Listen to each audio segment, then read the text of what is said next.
Kris Balkcom with Auburn University. I'm Assistant Extension Professor, serving as a peanut specialist for the state of Alabama. But today I'm talking about planter setup.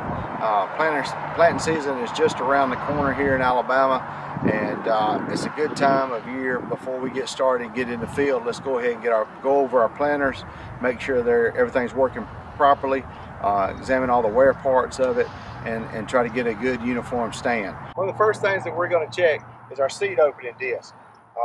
They wear relatively easy depending on soil moisture out there at planting time and the number of acres that they've been over. And some people change them every year. Some people are able to go longer depending on the amount of acres that they plant. So we check those out. We check our depth wheels right here, these arms. Also, how they're set. Not a lot of people really know probably this about seed opening discs. Obviously they clear the slit to make the seed trench, but one thing about it, if they're not set properly, that dirt will just fall back into the trench. So one way to set those is you can take your seed opening disc and take a business card or a playing card or something and slide it in between those seed opening discs. And then you can take another one from the other direction. And they're going to be touching here at some point.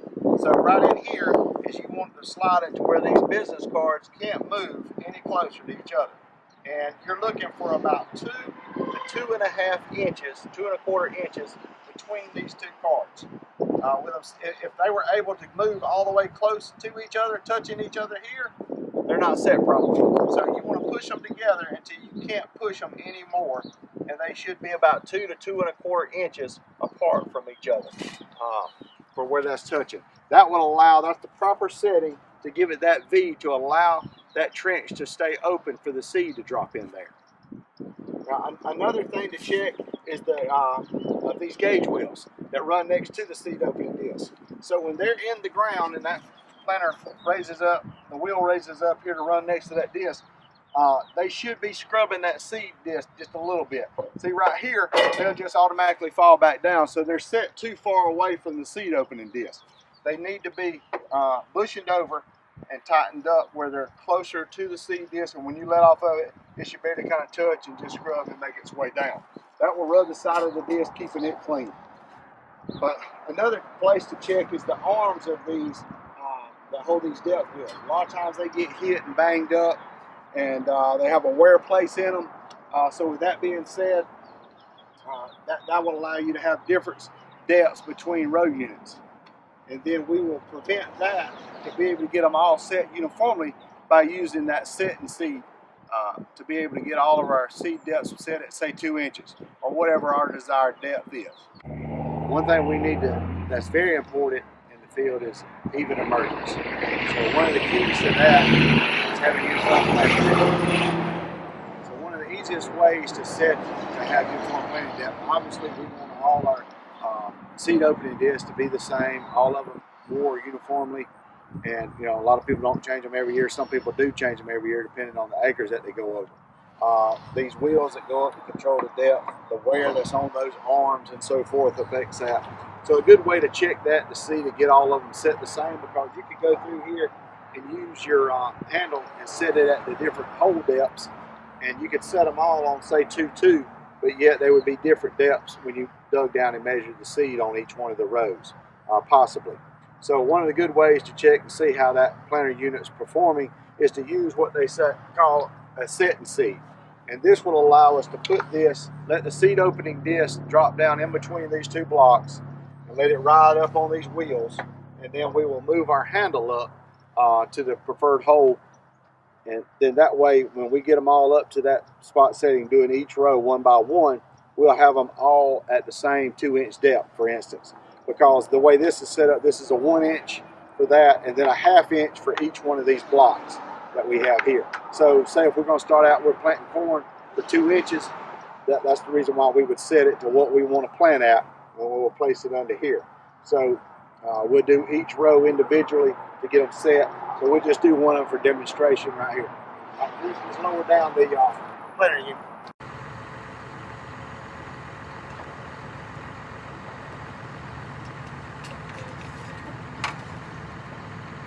So now that we have our set and seed block set at 2 inches depth for what is our depth that we're looking for to obtain to place the seed. We've lowered the planter unit down on it. The wheels have hinged up. So now we're going to take our slide adjustment and move it up to the proper hole setting where we can't move it anymore. All right, so that gets us to a 5-4 on the holes at the top. So we go through each one of those individually. That's got those tires scrubbing the ground, so now that we know it's set to that spot, so now this planter unit should be planting seed at 2 inches deep. We'll do that on each one of the row units individually to be sure we get the proper depth set. So now we've got our setting seed block under our planter row unit with a seed opening disc in the middle of the block. We've got our block set for 2 inches depth, and now you can see how the wheel will freely turn on this. We're going to take and move our seed depth handle up to the proper hole setting. That will show us what 2 inches depth is on that particular row unit. So as we move this handle up to here, we can't get it to go any further. That's got our wheels pretty tight on down to that block. So that right there will have that row unit planting uniformly at 2 inches depth. Get them all set individually at that. And they may vary by the holes back here because of the amount of wear that could be on these possible arms that hold the depth wheels or the seed opening disc. Okay, something else for yearly checkup on the air planters is to check for on your vacuum meter. Just take those off, look at your door. You have this rubber seal that goes around that run next to your plate, seed plate. You want to make sure that rubber seal is in good shape, really flexible, not stiff, that it will allow it to run and seal up against that seed plate. That way that keeps the air in, keeps uniform air into that metering system to hold that seed properly. If it's maybe hard and stiff or got a wrinkle in it, or maybe it's wore so much and it's wore that seal down so that it's not sealing, you won't have a good air suction inside that seed meter, and it won't be able to hold the seed up there next to the plate. Another thing to check would be our seed tubes. So after we look at that vacuum meter seal, we'll just remove that, check our seed tubes, make sure it's clear and free of any obstructions. So what we want to do is make sure that our seed tube is nice and clean around the top.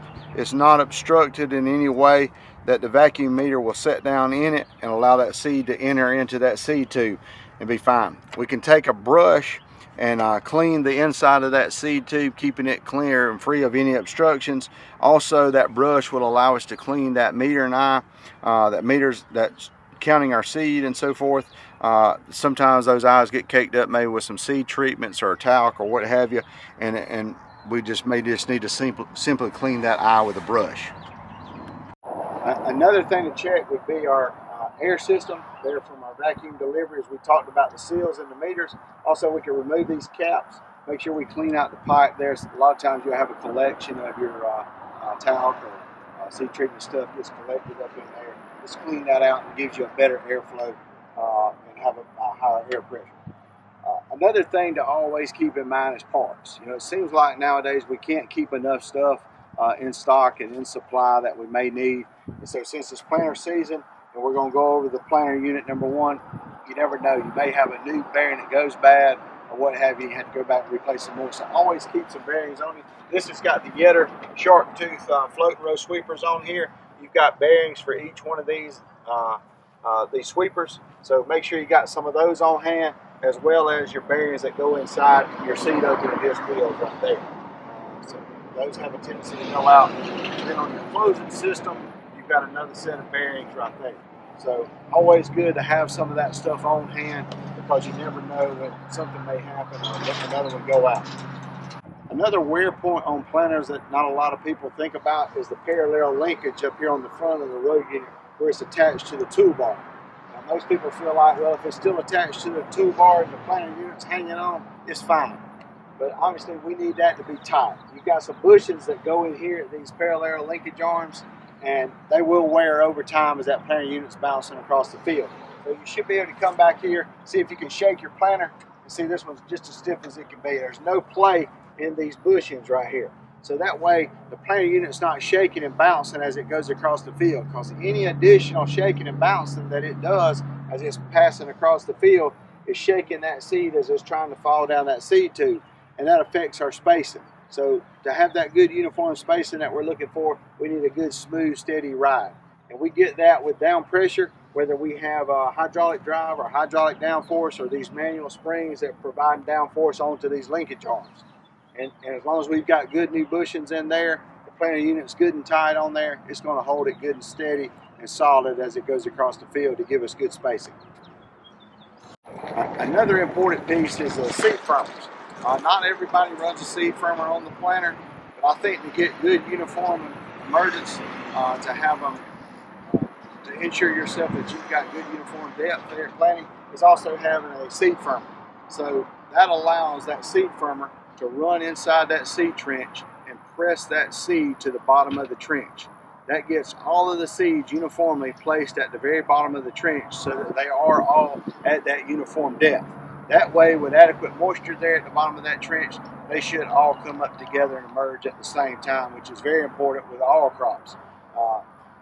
So these right here are Keaton seed firmers that we have here, and they also have a liquid system on them, so you can apply liquid through that, which would work good if you were planting peanuts for say, and you were putting an inoculant out. You could pour that inoculant out right on the seed, or if you was putting a liquid insecticide out and you was putting that in the seed trench, you could also use these seed firmers, and you could do two things with one piece of equipment here.